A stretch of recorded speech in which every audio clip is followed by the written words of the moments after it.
بسم اللہ الرحمن الرحیم ورحمۃ اللہ وبرکاتہ۔ بسم اللہ الرحمن الرحیم والصلاة والسلام علی اشرف الانبیاء والمرسلین، اما بعد۔ معزز سامعین، کتاب البیع کا بیان چل رہا تھا۔ اس سے قبل ویڈیو کے اندر ہم نے بیع کی تعریف پڑھی تھی اور اسی کے ضمن میں مال کس کو کہتے ہیں اور مال متقوم غیر متقوم کی تعریف بھی پڑھی تھی۔ آج کی اس ویڈیو کے اندر ہم ارکان بیع سے متعلق پڑھیں گے کہ بیع کے ارکان کیا ہیں۔ تو آئیے پہلے عبارت پڑھ لیتے ہیں، اس کے بعد پھر ان احکامات کو سمجھتے ہیں۔ فرماتے ہیں ينعقد بإيجاب وقبول بلفظي الماضي وبتعاط في النفيس والخسيس، فمبادلة المال بالمال علة صورية للبيع، والإيجاب والقبول والتعاطي علة مادية له، والمبادلة تكون بين اثنين فهما العلة الفاعلية، ولم يقل على سبيل التراضي ليشمل ما لا يكون بالتراضي كبيع المكره فإنه ينعقد هو الصحيح، إنما قال هذا لأن عند البعض إنما ينعقد بالتعاطي في الخسيس لا في النفيس، والتعاطي عند البعض الإعطاء من الجانبين، ويكفي عند البعض من أحد الجانبين، كما إذا ساوم أحد المبيع ولم يكن معه وعاء يجعل المبيع فيه فكال ففارقه فجاء بالوعاء وأعطى الثمن فهو جائز، ولو قال كيف تبيع الحنطة فقال قفيزا بدرهم وقال كلي 5 أقفزة فكال فذهب بها فهذا بيع وعليه 5 دراهم۔ یہی عبارت ہم نے پچھلی ویڈیو کے اندر پڑھی تھی، پچھلے سبق میں پڑھی تھی، اور یہ بات وہاں پر ہم نے کی تھی کہ اس عبارت کے اندر مصنف رحمہ اللہ نے بیع کے رکن کو ذکر کیا ہے اور وہ ہے ایجاب اور قبول۔ پھر ایجاب اور قبول سے متعلقہ 7 مباحث تھی۔ 5 مباحث پچھلی ویڈیو کے اندر ہم پڑھ چکے ہیں، 2 مباحث آج کی اس ویڈیو کے اندر ہم پڑھیں گے۔ آج کی جو 2 مباحث ہیں ان کا عنوان یہ ہے کہ ایجاب کب ساقط ہوگا، اور دوسری جو ہماری آج کی بحث ہے وہ ہے جدید ذرائع سے ایجاب اور قبول کرنا، اور پھر ہم ضمناً انہی مباحث میں اشارے سے ایجاب اور قبول کے متعلق بھی بات کریں گے۔ پھر اس کے بعد انشاءاللہ عبارت کی طرف آئیں گے اور عبارت پڑھ کے جو مزید باتیں عبارت کے اندر موجود ہیں ان کو سمجھیں گے۔ تو ہمارا چھٹا پوائنٹ تھا کہ ایجاب کب ساقط ہوگا۔ تو ایجاب کے ساقط ہونے کے لیے 3 باتیں آپ یاد رکھیں۔ ایک یہ کہ جس نے ایجاب کیا اس نے صراحتاً اپنے ایجاب سے رجوع کر لیا۔ مثلا آپ نے کہا کہ میں آپ کو یہ کتاب بیچتا ہوں، قبل اس کے کہ وہ قبول کرتا آپ کہتے نہیں بھائی میں نہیں بیچتا ہوں، یا مجھے گھر سے اجازت نہیں ملے گی تو اس لیے میں نہیں بیچتا، یا مجھے نقصان ہو جائے گا، یا میری اپنی ضرورت، کوئی بھی آپ اس کو عذر کے ساتھ انکار کر دیتے ہیں، تو آپ کا یہ انکار کرنا اپنے ایجاب کو باطل کرنا ہے، تو یہ ایجاب ساقط ہو جائے گا، ختم ہو جائے گا۔ دوسرا، مجلس کا تبدیل ہو جانا، کہ حنفیہ کے نزدیک تفرق الاقوال، گفتگو کا عنوان اور موضوع تبدیل ہو جانا مجلس کی تبدیلی کہلاتی ہے۔ تو ایجاب اور قبول بیع شراء کی باتوں سے ہٹ کر کہیں اور بات چلی گئی تو ہم یہ کہیں گے کہ یہ مجلس ختم ہو گئی، اس مجلس میں جو ایجاب کیا گیا تھا وہ ختم ہو گیا۔ مثلا آپ نے کسی شخص سے کہا کہ یہ جو کپڑا ہے میں آپ کو بیچتا ہوں اتنے روپے میں، بہت آپ کرتے رہے، کوئی بات طے نہ ہوئی اور وہ کہیں اور مشغول ہو گیا، یا گفتگو کا عنوان تبدیل ہو گیا، پھر کہتا ہے کہ میں نے قبول کر لیا، تو اس کا یہ قبول کرنا درست نہیں، اس لیے کہ گفتگو کا عنوان بدلنے سے یا بدنی طور پر مجلس تبدیل ہونے سے یا کوئی بھی ایسا عمل کرنے سے جس سے اعراض پر دلالت ہو، ایجاب ساقط ہو جاتا ہے، ختم ہو جاتا ہے۔ تیسری صورت ایجاب کے ساقط ہونے کی وہ قبول کرنے والے کا انکار ہے کہ وہ صراحتاً کہتے ہیں میں نہیں خریدتا، اب بعد میں وہ یہ نہیں کہہ سکتا کہ میں خریدتا ہوں، بس پہلا ایجاب ختم ہے۔ اب اگر وہ رضامندی کا اظہار کرتا ہے یا خریدنا چاہتا ہے تو اس کا طریقہ کار یہ ہے کہ وہ نئے سرے سے ایجاب اور قبول کرے۔ یہ تھی آج کی ہماری پہلی بحث، اور سابقہ مباحث سے اگر ملایا جائے ٹوٹل جو ہماری ابحاث ہیں وہ 6 ہو چکی ہیں۔ 7ویں بحث ہے کہ جدید ذرائع سے ایجاب قبول کرنا۔ جدید ذرائع سے مراد فیکس ہے، موبائل ہے، ای میل ہے، آڈیو ویڈیو کال ہے، اور ایسے ہی آڈیو میسج ہے، ویڈیو میسج ہے، ان کا کیا حکم ہے، اس میں ایجاب اور قبول کیا ہوگا، کب تک ہوگا، مجلس کس کو تصور کریں گے، کس کو مانیں گے، یہ ساری باتیں اس کے اندر ذکر کی جائیں گی۔ تو اس مسئلے کو سمجھنے کے لیے ہم آلات جدیدہ اور یہ جو جدید ٹولز ہیں ان کو دو حصوں پر تقسیم کرتے ہیں۔ ایک ایسے ذرائع اور ایسے آلات جس کے ذریعے ہم ایک دوسرے کو دیکھ کر بات کر رہے ہوتے ہیں، جیسے ویڈیو کال ہے، یا ایک دوسرے سے براہ راست بات کر رہے ہوتے ہیں، اس میں کسی قسم کا توقف نہیں ہوتا یا انقطاع نہیں ہوتا، آپ بات کر رہے ہیں، وہ سن رہا ہے، وہ آپ کو جواب دے رہا ہے، تو یہ ایک قسم ہو گئی۔ دوسری قسم وہ ہے کہ جس کے اندر آپ میسج بھیج دیتے ہیں، چاہے تحریری طور پر میسج بھیجتے ہیں، ای میل کرتے ہیں، فیکس کے ذریعے بھیجتے ہیں، یا آڈیو میسج ریکارڈ کر کے اس کو بھیج دیتے ہیں۔ تو یہ دو تقسیمات ہیں۔ پہلی جو تقسیم تھی وہ تھی کہ آپ براہ راست مشافہتاً اس کو ویڈیو کے ذریعے دیکھ کر بات کر رہے ہیں یا آڈیو کال کے ذریعے آپ اس سے بات کر رہے ہیں۔ تو ان صورتوں کا حکم میں سے ایسی دیگر صورتوں کا حکم وہ بیٹھ کر ایک جگہ پر جمع ہو کر بات کرنے کا ہی ہے، کہ ہم نے کہا تھا کہ اتحاد مجلس یعنی تفرق اقوال نہ ہو تو ہم اس کو اتحاد مجلس تصور کریں گے، اور وہ اس کی بات کو قبول کرتا ہے تو ٹھیک ہے۔ مثال کے طور پر آپ نے دوسرے شہر میں فون کیا اور اس سے کہا کہ مجھے فلاں فلاں کتاب چاہیے، اس نے بتایا کہ اتنے کی ہے، آپ نے کہا ٹھیک ہے بھیج دو، تو یہ ایجاب قبول ہو گیا۔ لیکن اگر آپ نے اس کو فون پہ کہا کہ میں آپ سے فلاں کتاب اتنے روپے کی خریدتا ہوں، اس نے جواب دینے کے بجائے کوئی اور بات چیت شروع کر دی، آپ کہیں اور مشغول ہو گئے، تو اس صورت کے اندر ہم یہ کہیں گے کہ اتحاد مجلس باقی نہیں رہا، جس کی وجہ سے پہلا ایجاب ساقط ہو گیا، ختم ہو گیا، اب نیا ایجاب اور قبول یہ کریں گے۔ ایسے ہی اگر فون کٹ جاتا ہے بات کے دوران تو ہم یہ کہیں گے کہ یہ سابقہ جو ایجاب تھا یہ ساقط ہو گیا، اب دوبارہ ایجاب کیا جائے، ایک ہی فون کے اندر ایجاب اور قبول ہو اور ایک ہی عنوان یعنی گفتگو کا عنوان بھی تبدیل نہ ہو۔ دوسری جو اشیاء ہیں یا جدید ذرائع ہیں جن کو ہم نے آڈیو میسیج، تحریری میسیج کہا، اس کا جو حکم ہے اس میں دو آراء ہیں۔ ایک رائے یہ ہے کہ جب آپ نے تحریر لکھی اس شخص کو جس میں ایجاب تھا تو وہ فوراً اس کو قبول کرے، اگر فوراً اس کو قبول نہیں کرتا زبانی طور پر یا لکھ کر تو یہ ایجاب ساقط ہو گیا، اب اس کو ایجاب کرنے کا حق حاصل نہیں ہوگا، اس کی طرف سے یہ ایجاب ساقط ہو گیا۔ دوسری رائے جس کو مفتی تقی عثمانی صاحب نے ذکر کیا ہے وہ یہاں تھوڑی گنجائش دیتے ہیں، وہ فرماتے ہیں کہ بعض اوقات انسان مصروف ہوتا ہے، کہیں اسپتال میں ہوتا ہے یا کسی اور میسیج بھیجنے والے کو چاہے آڈیو یا تحریری طور پہ جو میسیج بھیجا اس کو تو معلوم نہیں وہ کس حالت میں ہوگا،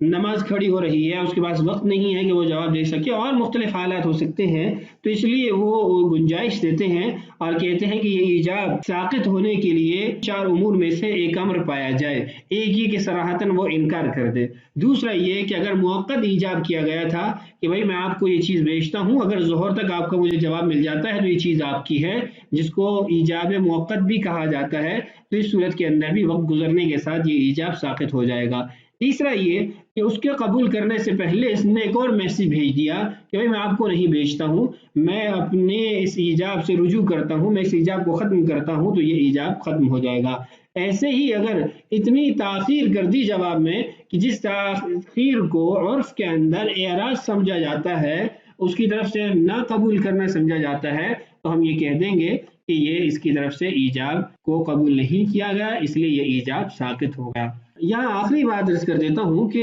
جہاں تک بے صرف کا تعلق ہے تو بے صرف جدید ذرائع سے نہیں ہو سکتی، اس کے لیے جس شہر میں آپ یا جس شخص سے فون پہ آپ ڈیلنگ کر رہے ہیں وہاں اس شہر میں آپ کے وکیل کا ہونا ضروری ہے جو آپ کی طرف سے جا کر ایجاب کرے یا قبول کرے تاکہ آپ کی بے صرف مکمل ہو جائے، اس لیے کہ اتحاد مجلس ابدان کے اعتبار سے وہ بے صرف کے اندر ضروری ہے، جو کہ فون یا دیگر آلات جدیدہ کے صورت میں ہمیں یہ حاصل نہیں ہو سکتا۔ اتحاد مجلس یعنی بے اعتبار ابدان یہ ہمیں ذرائع جدیدہ سے حاصل نہیں ہو سکتا، تو اس کے لیے وکیل کا ہونا ضروری ہے۔ تو یہ چند مباحث تھی جو ہم نے پڑھ لی ہیں ایجاب اور قبول سے متعلق، تفصیلی تھیں لیکن مفید تھیں، اس لیے ان مباحث کو اپنے پاس لکھ لیجئے اور یاد کر لیجئے، یہ آپ کو کام آئیں گے۔ اب آتے ہیں اپنی عبارت کی طرف، اور جو باتیں رہ گئی ہیں ان کو عبارت سے سمجھتے ہیں۔ اس عبارت سے متعلقہ بہت ساری باتیں سابقہ ویڈیو اور اس ویڈیو میں گزر چکی ہیں، ان کو اپنے ذہن میں رکھیے گا۔ فرماتے ہیں ینعقد بإیجاب وقبول بلفظ الماضی، رکن کا بیان ہے کہ بے منعقد ہوتی ہے ایجاب اور قبول سے. ایجاب کیا ہے، قبول کیا ہے، تفصیلاً پچھلی ویڈیو میں ذکر کر دیا. بلفظی الماضی، دونوں ماضی کے الفاظ ہونے چاہیے، اس کی بھی تفصیل سابقہ ویڈیو میں گزر چکی. وبتعاطٍ فی النفیس والخسیس، ایسے ہی ایجاب اور قبول تعاطی سے بھی ہو سکتا ہے. فی النفیس والخسیس، چاہے کم قیمت چیز ہو یا زیادہ قیمت کی چیز ہو. نفیس اور خسیس دونوں کو ذکر کیا، اس کی وجہ یہ ہے کہ بعض ائمہ کے نزدیک، جس میں امام کرخی رحمۃ اللہ علیہ کا بھی شمار ہوتا ہے، ان کے نزدیک نفیس چیزوں کے اندر بے طاعتی نہیں ہو سکتی، کم قیمت چیزوں کے اندر بے طاعتی ہو سکتی ہے. لیکن اصح قول یہی ہے، جس کو آگے متن کے اندر بھی ذکر کیا جائے گا، ہوا صحیح کہہ کے، کہ بے طاعتی وہ نفیس اور خسیس دونوں طرح کی چیزوں میں ہو سکتی ہے. اب ایک سوال یہ رہتا ہے کہ نفیس کس کو کہتے ہیں اور خسیس کس کو کہتے ہیں. اس کے بارے میں بھی دو اقوال اس وقت میرے سامنے ہیں جو آپ سے عرض کرتا ہوں. ایک فتح القدیر کے اندر مذکور ہے کہ نفیس اور فن جس کو زیادہ قیمت، بیش قیمت سمجھا جائے اس کو کہیں گے، اور خسیس وہ عرفن جس کو کم قیمت سمجھا جائے گا اس کو کہا جائے گا. جو کہ علامہ شامی رحمۃ اللہ علیہ نے اس کا نصاب طے کر دیا. فرماتے ہیں کہ چوری کے نصاب کو بنیاد بنایا جائے، جو نصاب سرقہ کو چیز پہنچتی ہو قیمت کے اعتبار سے وہ نفیس ہے، اور جو نصاب سرقہ کو نہیں پہنچتی وہ خسیس ہے. یعنی 10 درہم سے کم جو ہے وہ خسیس، اور 10 درہم سے زائد جو ہے وہ نفیس. فمبادلۃ المال بالمال، مال کا مال سے تبادلہ، علت صوریۃ للبیع، یہ بیع کی علت صوریہ ہے. اس کو سمجھ لیجیے، پھر عبارت پڑھتے ہیں. کوئی بھی چیز اپنے وجود کے لیے 4 چیزوں کی محتاج ہوتی ہے، 4 علتوں سے جڑ کر وہ چیز وجود میں آتی ہے. یہاں شارح رحمۃ اللہ علیہ نے 3 ذکر کی ہیں، چوتھی ذکر نہیں کی اس لیے کہ وہ مشہور ہے، آخر میں اس کو بھی ذکر کر دیتا ہوں. ایک علت غائی ہے، یعنی بنانے کا مقصد کیا ہے، چیز کو وجود دینے کا مقصد کیا ہے. دوسرا علت فاعلی ہے، شے کو، چیز کو بنانے والا کون ہے، موجد کون ہے، صانع کون ہے. تیسرا علت مادی ہے کہ کن چیزوں کے ذریعے اس کو وجود دیا گیا، کس ترکیب اور جوڑ سے اس کو وجود دیا گیا. اور چوتھی علت صوریہ ہے، یعنی اس کی جو حیت قائم ہو جاتی ہے، اس کا جو سٹرکچر اور صورت بن جاتی ہے، اس کو علت صوریہ کہا جائے گا. اس کو ایک مشہور مثال سے سمجھایا جاتا ہے کہ چارپائی، اس کے اندر ان 4 علتوں کو دیکھیے. علت مادیہ، چارپائی کے اندر لکڑی ہے، اس لیے کہ اس سے اس کو وجود ملا، لکڑیوں کو جوڑ کر چارپائی بنائی گئی. علت فاعلی وہ نجار ہے، جس کو اردو کے اندر بڑھئی کہتے ہیں، یعنی لکڑیوں کو جوڑ کر چارپائی بنانے والا. اور علت صوریہ وہ چارپائی کی جو صورت اور جو اس کی حیت قائم ہوئی ہے وہ ہے. اور جو علت غائیہ وہ اس پر بیٹھنا ہے، یعنی چارپائی اس لیے بنائے گی کہ اس پر بیٹھا جائے، یہ اس کا مقصود ہے. تو یہ 4 قسم کی علتیں ہوتی ہیں. یہاں ہم عبارت پڑھ کے بیع کے اعتبار سے ان 4 علتوں کو دیکھتے ہیں جس کی بنیاد پر بیع کا وجود قائم ہوتا ہے. فرماتے ہیں فمبادلۃ المال بالمال، مال کا مال سے تبادلہ، یہ علت صوری ہے بیع کے اندر. علت صوری کا مطلب اس کا وجود ہے. والایجاب والقبول، ایجاب اور قبول، والتعاطی اور تعاطی، علت مادیۃ لہ، یہ علت مادی ہے، یعنی اس کے ذریعے اس کو وجود ملتا ہے. والمبادلہ تکون بین اثنین، مبادلہ 2 افراد کے درمیان ہوتا ہے تو وہ 2 افراد علت فاعلیہ کہلائیں گے، یعنی جن کے ذریعے، جن کے عمل سے یہ وجود میں آیا. چوتھی یہاں پر مصنف رحمہ اللہ نے علت غائی ذکر نہیں کی، جبکہ علت غائی مقصود وہ ملک حاصل کرنا ہے، بیع کے ذریعے آپ کسی چیز کو اپنی ملک میں لاتے ہیں، وہ علت غائی ہے. تو یہ 4 علتیں تھیں جن میں سے 3 یہاں ذکر ہے اور چوتھی مذکور نہیں ہے. آگے فرماتے ہیں ولم یقل، کہ بیع کی تعریف کے اندر مصنف رحمہ اللہ نے یہ نہیں کہا علی سبیل التراضی، یعنی جو مشہور قید لگائی جاتی ہے بیع کی تعریف میں، یہ مصنف رحمہ اللہ نے ذکر نہیں کی. کیوں؟ لیشمل ما لا یکون بالتراضی، تاکہ جن تبادلہ کے معاملات میں تراضی، رضامندی باہمی نہیں پائی جاتی، وہ بھی اس کے اندر آ جائیں. کبیع المکرہ، جیسے بیع مکرہ ہے کہ اس کے اندر تراضی نہیں ہوتی، فإنہ ینعقد، وہ منعقد ہو جاتی ہے. تو شارح رحمہ اللہ نے ماتن رحمہ اللہ کی عبارت کی یہ تعلیل اور توجیہ کی کہ اعلیٰ سبیل التراضی ذکر نہ کرنے کی وجہ وہ بے مکرہ کو اس تعریف میں داخل کرنا ہے، اس لیے کہ بے مکرہ منعقد ہو جاتی ہے، لیکن یہ تعویل کوئی زیادہ مضبوط نہیں ہے، اس لیے کہ بے مکرہ کا مطلب یہ ہے کہ ایسی بے جو صورتاً منعقد ہو جاتی ہے لیکن حقیقتاً اس کے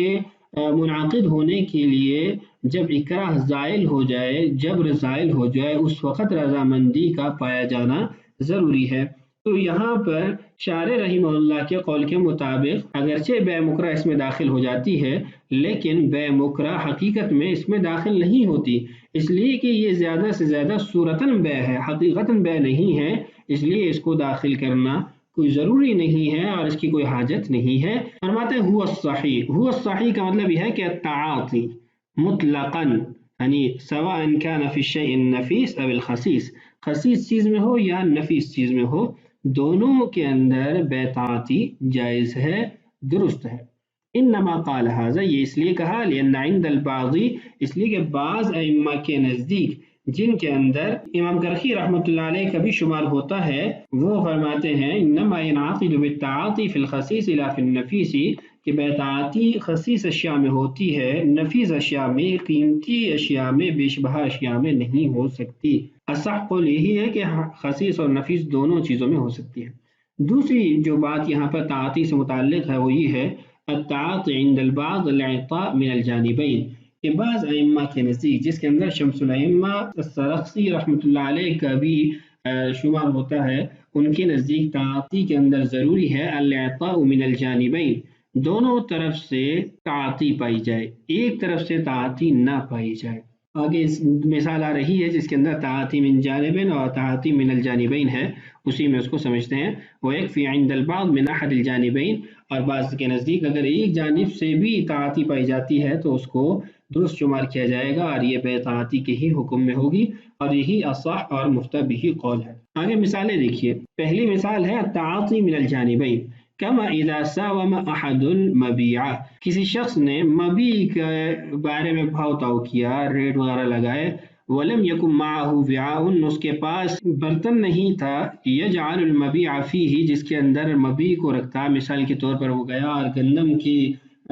بھاؤ تاؤ کیا، مساومت کی، لیکن اس کے پاس کوئی برتن نہیں تھا، پہلے زمانے میں چونکہ برتن استعمال ہوتے تھے، فکالا، بائع نے اس کو ناپ دیا، ففارقہ، مشتری بائع سے جدا ہو گیا، فجاء بالوعاء، برتن لے کر آیا، واعطى الثمن، اور ثمن ادا کر دیا، فہو جائز، تو یہ جائز ہے۔ اب آپ دیکھیں یہاں پر بھاؤ تاؤ ہوا، آپس میں بات چیت ہوئی، لیکن کچھ طے نہ ہوا، جتنا مقدار اس کو بتا دی، اس نے مقدار کو ناپ کے رکھ دیا، یہ گیا برتن لایا، پیسے ادا کیے، تو دونوں نے کسی قسم کی بات نہ کی اور آپس میں بیع کر لی، تو یہ جائز ہے، یہ ٹھیک ہو گیا، بے تعاطی من الجانبین ہو گیا۔ دوسری صورت ہے جس میں من جانب واحد تعاطی پائی جاتی ہے، اس کی صورت دیکھیے، ولو قال، اگر اس نے کہا کیف تبیع الحنطۃ، کس بھاؤ تم گندم بیچتے ہو، اس نے کہا قفیزا بدرہم، ایک درہم کے بدلے میں ایک قفیز، تو اس نے کہا یعنی مشتری نے کہا کلی 5 اقفزۃ فکالا، میرے لیے 5 قفیز ناپو، تو اس نے 5 قفیز اس کے لیے ناپ دیے، فذهب بها، وہ اس کو لے کر چلا گیا، فهذا بیع، یہ بے شمار ہوگی، وعلیہ 5 دراہم، اور اس کو 5 درہم لازم ہوں گے۔ خلاصہ یہ ہے کہ من جانب واحد تعاطی کا مطلب یہ ہے کہ 2 افراد بائع اور مشتری ثمن پر متفق ہو گئے، پھر اس کے بعد مشتری سامان لے کر چلا گیا اپنے دوسرے ساتھی یعنی بائع کی رضامندی سے، لیکن اس نے ثمن ادا نہیں کیا، یا پھر مشتری نے ثمن تو بائع کو ادا کر دیا لیکن مبیع اس کے حوالے نہ کیا، تو یہ مبیع اس کو لازم ہو جائے گا، تو یہ بیع تعاطی من جانب واحد کہلائے گی۔ تو بہرحال یہ کچھ باتیں تھیں جو آپ سے عرض کرنی ہیں، عبارت کا ترجمہ بھی ہم نے کر لیا۔ اگلی ویڈیو کے اندر انشاءاللہ ہم قبول کی جو شرط ہے اس کو پڑھیں گے، یعنی ایجاب قبول سے متعلق چند اور باتیں بھی ہیں۔ اللہ تعالیٰ سے دعا ہے اللہ تعالیٰ ہمارے لیے اسباق کی تکمیل آسان فرمائے، اللہ تعالیٰ ہم سب کا حامی و ناصر ہو۔ السلام علیکم ورحمۃ اللہ وبرکاتہ۔